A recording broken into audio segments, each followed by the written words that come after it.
Je suis coach sportif en ligne et je remarque très souvent le même problème chez mes clients, c'est le fait de ne pas savoir comment augmenter tes charges à l'entraînement.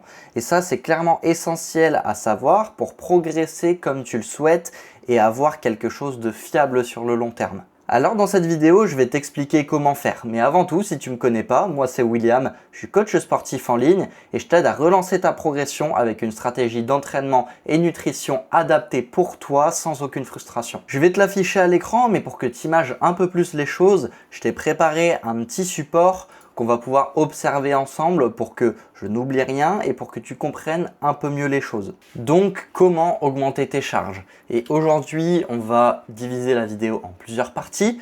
Premièrement, comment augmenter tes charges et on va parler de surcharge progressive principalement. Ensuite, de pourquoi tu ne dois pas augmenter trop tôt tes charges à l'entraînement et là, on va parler technique et amplitude. Ensuite, comment savoir quand tu es prêt à charger. Donc, on va aborder les tranches de répétition ou les exécutions. Comment augmenter la charge intelligemment? On va parler là de microloading, qui est un concept quand même relativement important à comprendre et à intégrer dans tes entraînements.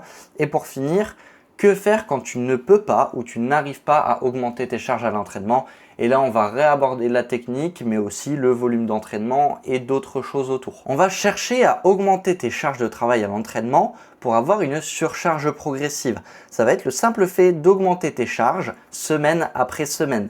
Il faut savoir que la surcharge progressive n'est pas que la charge. Ça va être aussi l'amélioration de la technique, le fait de rajouter des répétitions, la diminution aussi du temps de repos, l'amélioration du tempo. Tout ça, c'est ce qui va contribuer à la surcharge progressive et c'est tout simplement un facteur de progression parce que la surcharge progressive n'est pas volontaire. C'est quelque chose qui est une conséquence de la prise de muscle suite à l'adaptation de ton corps qui a créé du muscle et du coup qui peut produire de plus en plus de force et donc charger de plus en plus. Ou, encore une fois, améliorer ta technique ou ton tempo ou diminuer ton temps de repos. Mais surtout, pourquoi ne pas augmenter trop tôt? Et ça, c'est bien quelque chose auquel tu dois faire extrêmement attention parce que augmentation de la charge, c'est la conséquence de la prise de muscle, comme je te l'ai dit avant. Donc, c'est involontaire. Donc, si tu augmentes trop tôt, c'est que techniquement, tu as augmenté la charge de ton plein gré et pas parce que ça a été une conséquence de ta progression et comme tu as pris du muscle, et ben naturellement tu as augmenté de charge. Non, c'est toi, tu l'as augmenté trop tôt, certainement par impatience ou parce que tu avais envie d'augmenter et du coup, là le problème c'est que tu as un très gros risque de sacrifier ta technique et donc d'avoir beaucoup moins de stimulus. Parce que forcément, beaucoup moins de technique, ça veut aussi dire que tu vas beaucoup moins cibler le muscle que tu veux développer. Parce que du coup, tu vas créer des compensations techniques, tu vas t'aider de d'autres groupes musculaires et du coup retirer de la tension sur le muscle que tu veux cibler. Ensuite, tu risques de réduire ton amplitude.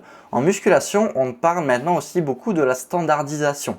Donc le fait d'avoir le même tempo, la même amplitude, la même intensité, avoir la même série au global semaine après semaine. Et le problème, c'est que si tu augmentes trop tôt, tu risques de biaiser cette standardisation en diminuant par exemple ton amplitude. Et donc, moins d'amplitude, certainement, tu vas créer beaucoup plus de force parce que tu gagneras des degrés. Par exemple, sur un tirage vertical, au lieu de descendre plus bas que l'épaule, par exemple, bah, tu vas descendre sur la même ligne. Bah, ce simple petit degré de flexion en moins, bah, ça va te faire gagner de la force. Mais tu créeras moins d'adaptation et tu iras potentiellement aussi chercher moins de gains sur ton grand dorsal. Et dernièrement, tu risques d'utiliser de l'élan, donc on revient au problème technique du tout début dont je te parlais tout à l'heure, mais tu vas réduire la tension que le muscle que tu veux développer va recevoir parce que tu vas créer de l'intervention avec d'autres muscles. Savoir quand tu es prêt à charger, en réalité, c'est relativement simple. Tu vas devoir principalement passer ton temps à observer certains paramètres. Premièrement, la stabilité de ta technique d'exécution.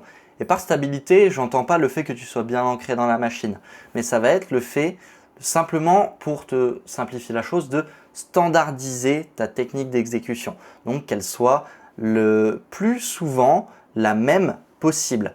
Donc le fait de la stabiliser, ça va te permettre d'avoir toujours un repère fiable sur est-ce que là tu utilises la bonne charge ou non. Ensuite, tu vas pouvoir augmenter tes charges grâce à l'intensité que tu vas mettre sur tes séries.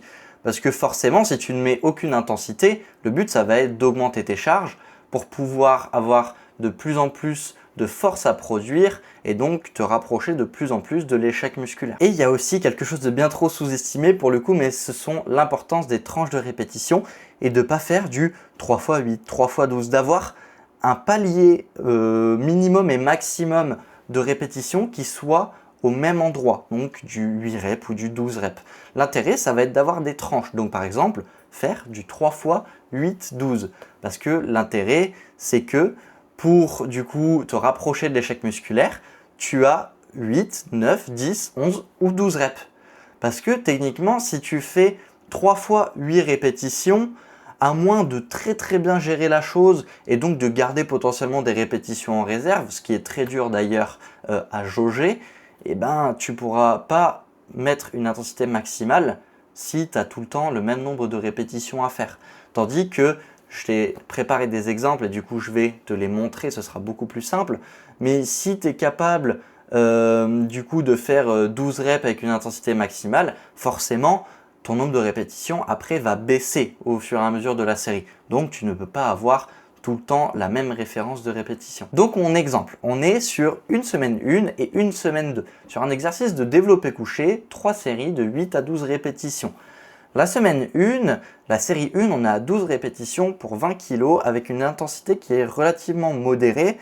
Donc tu n'es pas proche de l'échec en réalité. Sur la série 2, on est à 10 répétitions à 25 kg et une intensité importante, donc beaucoup plus dure. Tu te rapproches beaucoup plus de l'échec musculaire.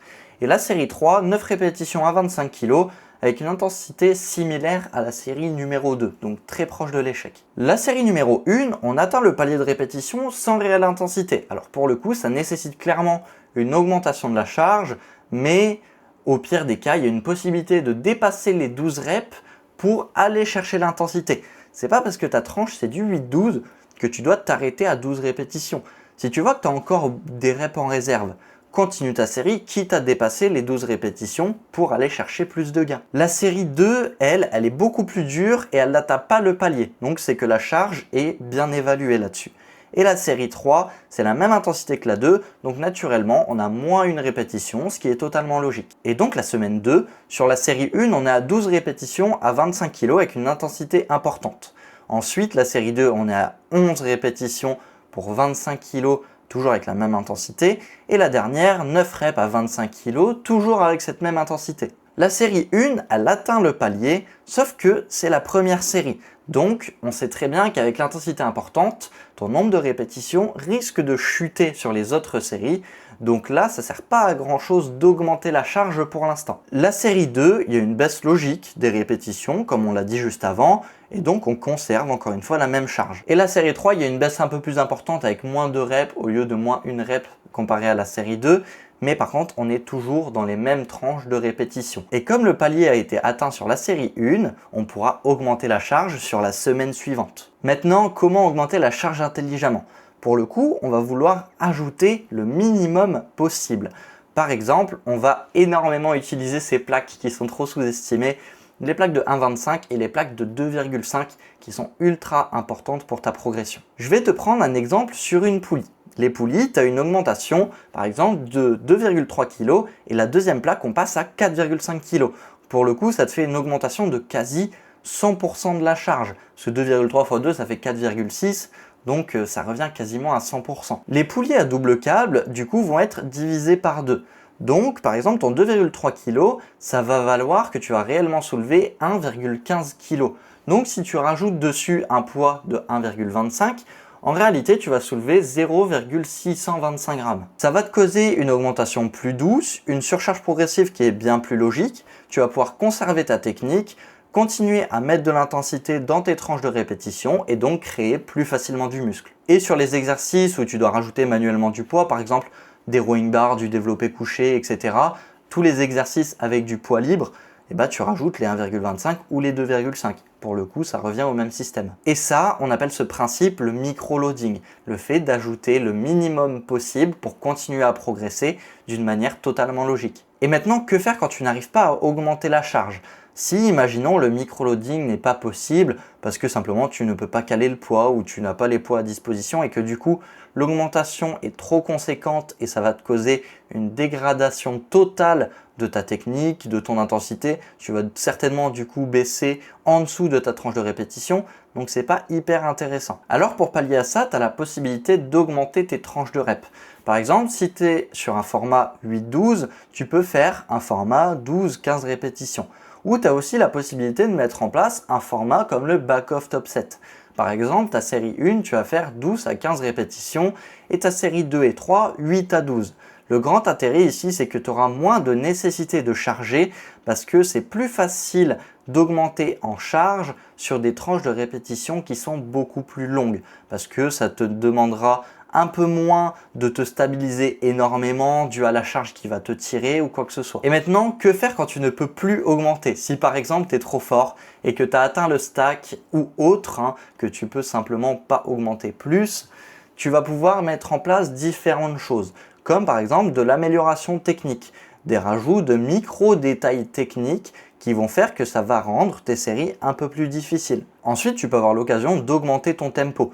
La série sera plus longue, donc elle sera forcément aussi plus dure. Et ensuite, tu as la possibilité de prendre le même exercice, potentiellement en plus complexe, ou en unilatéral pour dire de du coup diviser tes charges. Comprendre ce concept-là, c'est super important pour ta progression au long terme, pour que tu crées des adaptations au fur et à mesure et qu'au fil du temps, tu aies une progression linéaire et totalement logique. Alors j'espère que cette vidéo t'aura aidé. Maintenant, si tu es intéressé par mon service de coaching, je te laisse réserver ta consultation sur le lien directement en bio ou en description pour qu'on puisse discuter de tes objectifs et que je t'explique mon service de coaching. Ou sinon, tu as aussi la possibilité de m'envoyer un message sur Instagram. Et maintenant, je te dis à très vite et on se retrouve sur une prochaine.